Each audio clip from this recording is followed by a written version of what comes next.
Hello viewers, this is Apurva Singh and I hope you are doing good at home and you are staying safe. So today in this video, I'll be discussing about the poem Television written by Roald Dahl. So Roald Dahl is one of the prolific modern writers in English. He is the poet who writes both for children and for adults. The Times of India placed him 16th on the list of 50 greatest British writers since 1945.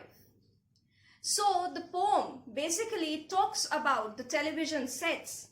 Whenever I utter the word television, automatically a picture must be popping up in your minds, isn't it? And the very picture in your mind tells us that television has now become a part of each one of our lives. Without television, we do not think of entertainment. Television today is the only source of our entertainment, and we would find a lot many benefits of television. But to the contrary to our thoughts, here Dahl is talking about the ill effects which television brings in our life. He throughout tells us the disadvantages of watching television and the advantages of reading books. So television is a long didactic poem written in a light tone with a message that is relevant in our present times. Present times, that is 21st century, in the contemporary times. The poem appeals the parents to take their attention of their wards or their own attention off from the television and incline themselves towards watching and towards reading books. When I say watching, I do not say watching television, rather I say watching some videos which are very healthy for their mind. Why? Because uselessly and ideally just watching the television rusts the mind of the young ones. So the poem basically talks about the very serious problem which is there in this generation in a very comic tone. The tone is not that serious. The tone is not harsh, rather in a very humorous way, Dahl approaches to us and says about the disadvantages of watching television.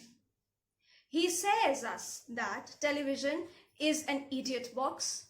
He says that it robs the imaginative capacity of the young ones. He makes them dull and inactive. Moving ahead, when I talk about the title of the poem, it is very simple and it is very apt. Television here is being personified. When I say personified, that means television is given some humanly attributes here in the poem. The reader is held his interest, the reader is asked to hold his interest throughout the poem and throughout the poem. We only talk about television and the focus is only on the television sets.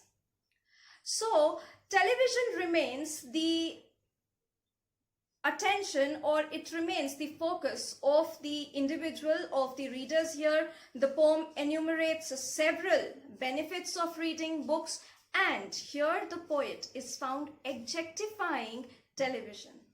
Now how is he adjectifying it? He is calling it to be an idiot box. He's calling it to be a monster. He's calling it to be a ridiculous machine. He's calling it foul, unclean, and repulsive. Now, why are these adjectives used for the poem? We'll be knowing it once we go through the poem line by line. So consequently, the habit of reading has been given more importance here. Why? Because by reading, we acquire knowledge. The poet here tells us that the children must have interest in reading, may it be a traditional book or a non-traditional book. But reading is going to make us more productive and more constructive. So, and when I say the poem is didactic, at the very beginning I said that this is a long didactic poem. That means it has a message inside it, and that message each one of us should understand. And that is, we must read books and we must reject watching of television and making our minds dull and unproductive. Thank you very much. In my next video, I'll be explaining the poem and I'll be talking about few other aspects which the poet here has highlighted in the poem. If you like the video, please give it a thumbs up, like, share and subscribe. Thank you.